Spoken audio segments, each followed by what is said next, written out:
Chapitre 17. Le système de SAO avait défini 4 types de relations possibles entre les joueurs.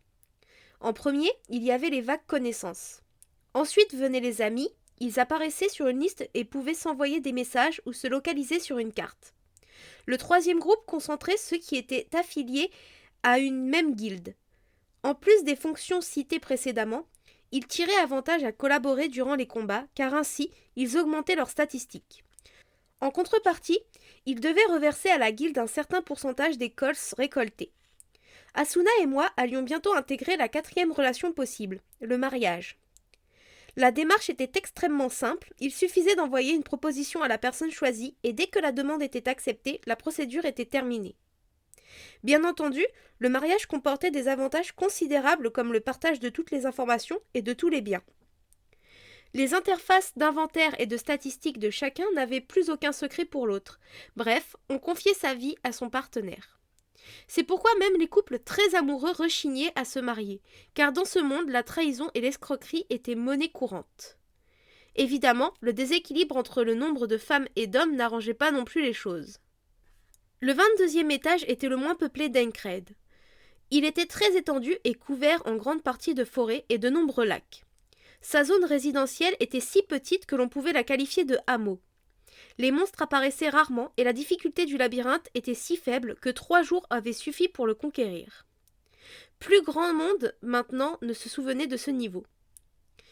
Nous nous y installâmes après avoir acheté un petit chalet.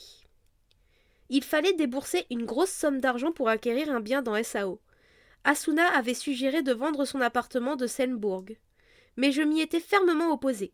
Cela aurait été du gâchis de se séparer d'un logis si joliment arrangé. Et, finalement, nous avions pu réunir la somme nécessaire grâce à la coopération d'Agil, qui nous avait aidés à vendre tous les objets rares que nous possédions. Ce dernier nous avait d'ailleurs gentiment proposé d'emménager dans la chambre au-dessus de son échoppe, mais j'avais trouvé l'idée plutôt déprimante. Et puis, j'étais persuadée que nous pourrions pendant quelque temps couler des jours tranquilles sans craindre les critiques au sujet du mariage du très célèbre éclair fulgurant. « Ouah, quelle vue magnifique !» s'exclama Asuna en se penchant à la fenêtre de notre chambre. Le paysage était en effet sublime.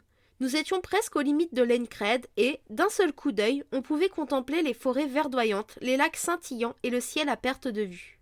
« Fais attention, tu risques de tomber si tu te penches trop, lui dis-je en enroulant mes bras autour de celle qui était devenue ma femme. Je me sentais bien. Me remémorer tout ce que nous avions accompli jusqu'ici me procurait un étrange sentiment d'étonnement et d'émerveillement. Avant d'être enfermé dans ce jeu, je n'étais qu'un adolescent insouciant et dépourvu d'aspiration, mais le monde réel appartenait désormais à un lointain passé. Cependant, notre rêve à tous n'était-il pas de retourner dans nos petites vies tranquilles ? C'était cette possibilité qui maintenant m'effrayait le plus. Inconsciemment, j'étreignis Asuna avec plus de force. « Tu me fais mal, Kirito, qu'est-ce qu'il y a ?»« Pardon, excuse-moi, Asuna. » Je suspendis ma phrase un instant, mais une question me taraudait l'esprit. Je me demandais si notre relation était limitée à notre présence ici. Crois-tu qu'elle perdurera dans l'autre monde ? Je vais finir par me fâcher, Kirito. Pour qui me prends-tu ? Crois-moi, je ne suis pas du genre à tomber amoureuse du premier venu. Tu sais, j'ai appris une chose ici. Il ne faut jamais baisser les bras. Il faut persévérer et ne jamais abandonner. Si nous parvenons à retourner dans l'autre monde, tu peux être certain que je viendrai te retrouver et que je t'aimerai toujours. Je ne comptais plus les fois où je m'étais émerveillée devant la franchise d'Asuna. Et une fois encore, elle exprimait sa droiture avec force.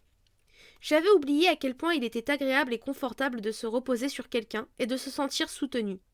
Je ne savais pas combien de temps nous resterions ici, mais, pour l'instant, nous étions loin des champs de bataille et nous pouvions savourer et profiter de ce répit. Je cessai de cogiter et je me concentrai sur le délicat parfum et la douce chaleur de celle que je tenais dans mes bras.